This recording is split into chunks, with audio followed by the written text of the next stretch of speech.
The pro-Hamas demonstrations throughout this country, in virtually every college campus, some worse than others, obviously the leftist ones in the Ivy League, and we'll be taking action with regard to them, believe me, and people that have been harmed as a result of what's going on.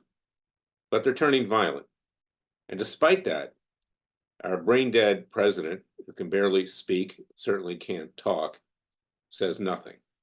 And the people that he puts forth to say something, like Karine Jean-Pierre, the press secretary, are not convincing. It's like watching a clown show at a circus. This is getting serious. And I don't advocate violence. I don't advocate anything other than peaceful means. But I'll tell you something. I'm going to play a clip from Woody Allen's movie Manhattan, which is very appropriate, where he says, when asked what's he doing lately, he says, well, let's go to New Jersey. There's going to be a demonstration by Nazis, and let's take some bricks and bats and deal with it. Let me tell you something. I'm not advocating that.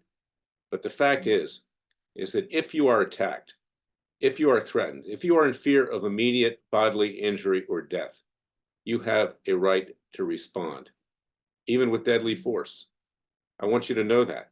But to roll over, like the Jews of Germany did many years ago before World War II, and simply talk, now is not the time to talk. Now is the time to act. And now is the time to rise up and join Freedom Watch, because we're doing it legally and peacefully. But I do say to you that if you are in fear of immediate bodily injury or death, you have a right under the Second Amendment to defend yourself. Don't forget that.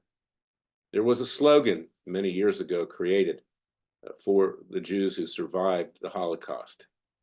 Never again, never again. This applies not just to Jewish people, it applies to everyone. Because today it's the Jews. Tomorrow it may be Chinese Americans. It may be others in this country who are persecuted unfairly because of what happens in foreign countries.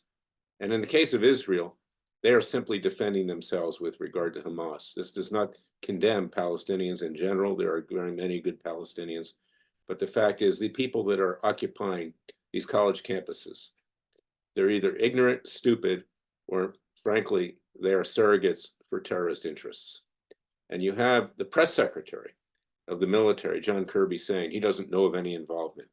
Well, the government does know of involvement, or could know of involvement. You don't hear anything coming out of the FBI. Instead, they continue to lock up peaceful January 6 protesters because the left does not want any dissent. The left is vehemently anti-Semitic. The left is vehemently anti-American. The left will support anything that stands for destroying this country and making it a virtual dictatorship on their behalf. So go to freedomwatchusa.org. Read my book. It Takes a Counter-Revolution. Wake Up America. You can get that at freedomwatchusa.org. We are your Justice Department. We're unafraid. And we will represent anyone who's been threatened or harmed by any of these Hamas protesters. You can contact me at L.E.Klayman, E as in Elliot, Klayman, K-L-A-Y-M-A-N @gmail.com.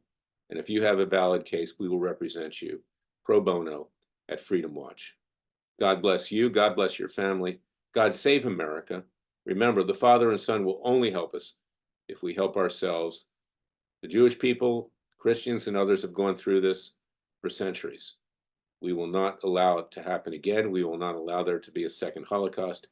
And watch this video of Woody Allen. It's very telling. It's satire, obviously, but it's true. If you are threatened and you are attacked, you have the right to fight back. And in fact, you must fight back.